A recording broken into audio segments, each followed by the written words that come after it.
So there are two essential characteristics of consciousness, right? The two essential characteristics of consciousness for Rand. So these are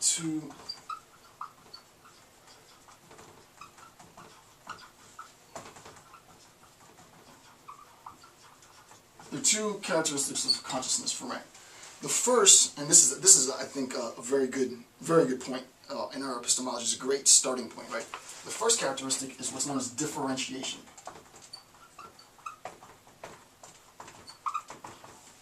Differentiation. Differentiation is nothing more than basically pattern recognition, right? It's my ability to differentiate this from this, from this from this, right? I can see some similarities, some differences, and so on. I'm just able to differentiate, right? My epistemological basis begins with my, and I'll say that in layman terms, my attempt to gain understanding of the world begins with an ability to see differences in things. These objects are not the same. These objects are the same. That's how we start, right? That's very, very basic. The next is integration.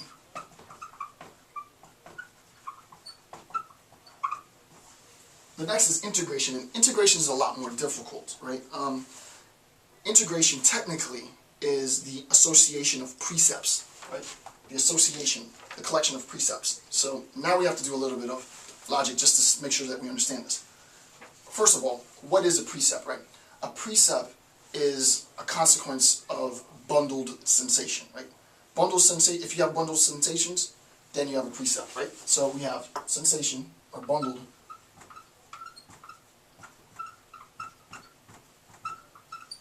If you have bundled sensations,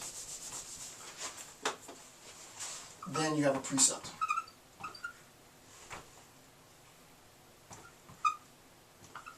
Right?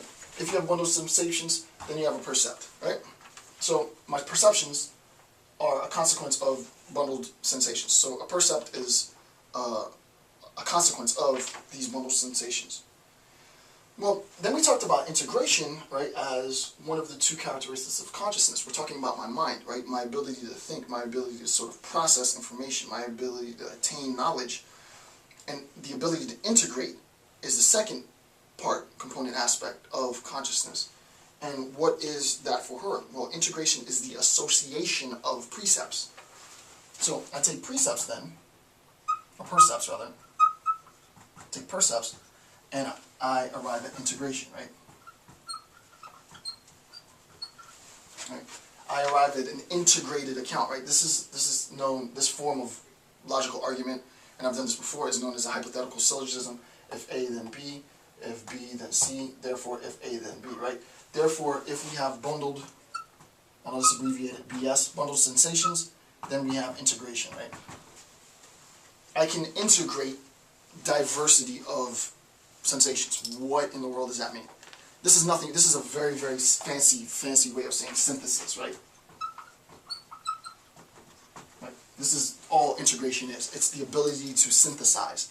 I can look at a collection of watches and notice that they are all watches. I can look at a collection of apples and know that they're all apples. I can look at a collection of apples and fruit and know that they're all, a collection of apples and oranges and know that they're all fruit. I can look at a collection of watches and rings and chains and know that they're all a collection of jewelry, right? Our mind is conditioned in such a manner that we integrate in a taxonomic way, and I'll talk about this in a second, likenesses, and we disassociate differences, right? This is what our mind does, and she's absolutely right? This is the governing function of our mind. Our mind is built in such a manner that our mind pairs like things together, and disassociates different things, right? This is part of this process of differentiation. Okay, so that's I don't think it's too heady at that point, right? I think this is relatively introductory. I hope it is. What we're going to do now is we're going to complicate it a little bit, because All of this is sort of background information to talking about existence, right? And she really, really spends a lot of time in the discussion of existence. There's a lot in her discussion of existence that's implied, that she doesn't say directly. And it's the things that she left out that I want to fill in so that you have a better understanding of exactly what she means by existence and our knowledge, our epistemological sort of access to knowing these things, right? So for example, when I'm doing epistemic modal logic, what I'm interested in is what is our access to various forms of knowledge? What is my access to direct knowledge, things that I see directly in front of me? What is my access to things that I don't know? What is my access as collective knowledge? And so on and so on and so on. So Rand is very important in sort of giving us a very, initially now, and the title of her book is an introduction, right? It's an introductory account, an introduction to sort of a knowledge that is based on objectivity, right? Well, the first thing that we need to recognize is that this objectivity has existence. So she talks about the existent.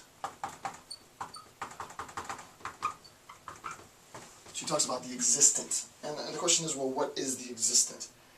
The existent is nothing more than the epistemological foundation for all of knowledge. If I am here, and there's nothing around me, it's a complete void, right? And this is almost Cartesian in a sense, right? You'd have to get to the point where I don't even have arms or hands or limbs, or there's no sensation at all. As soon as I have any sensation of anything, then I recognize that there is this thing, existence, right? Existence is contingent on my sensation of something, even of myself, right? To be technical, right? And there's a lot of discussion and there's a lot of back and forth between philosophers on this point, and I'm from one camp. My personal belief, and this is my interpretation of Rand, is that it is impossible for us to talk about existence on any level independent to human cognition. Existence is contingent on my mind thinking. This is Descartes in a sense, and I'm not going to give all the caveats now, but if I were not to exist, if I were not to be, then I couldn't make logically, rationally, any claim to anything. I couldn't say that today was, the day that it is. I couldn't say that, this thing is red. None of this exists the day that I die, right? There are attempts to make epistemological claims of the existence of these things, but all of these claims can only be inferred. You cannot know that directly, right? You can't know that directly. People have problems with that because a lot of reality then, the existence of things, the real world, is contingent on me. It's contingent on you. It's contingent on all of our perception of these things. And a lot of people want to say that there needs to be this perceiver, perceiving, and so on and so forth. This goes back to Berkeley, but there's a lot of contention in that. I don't want to get into that too much. For her, existence is the to be, right? In the Heideggerian sense, it's the is, the existence, the embodiment, right? The thing itself. Well, not the thing itself, but the thing that is, the thing that I perceive. The phenomenal experience of some object is existence. All right. The first point is that existence is inaccessible at the sensual or perceptual level, right? Remember we talked about the three levels of consciousness for Rand. We said that there was a sensual level, a perceptual level, and at the highest level, right, the very highest level is a conceptual level. For her, existence is only apparent at a conceptual level, right? You cannot talk about recognizing the existence of something, right, at merely just a sensory level, right? What does this mean? What does any of this mean? It's sort of, Rand's not the easiest philosopher to understand. It would be ridiculous to say that, here's something that's red, that I know of the existence of this thing simply because I see this thing as red.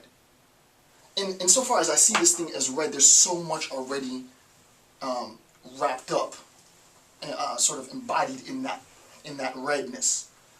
And when we really, really get to the nitty-gritty of it all, what that thing is nothing more than wavelengths and frequencies. And those wavelengths and frequencies exist, but I mean, where is it? Where is it? And Locke goes into, you know, primary and secondary qualities and so on and so forth. The argument is that it's in my mind, right? It's my mind that is creating the redness of that thing, right? So that my mind actively creates the world, right?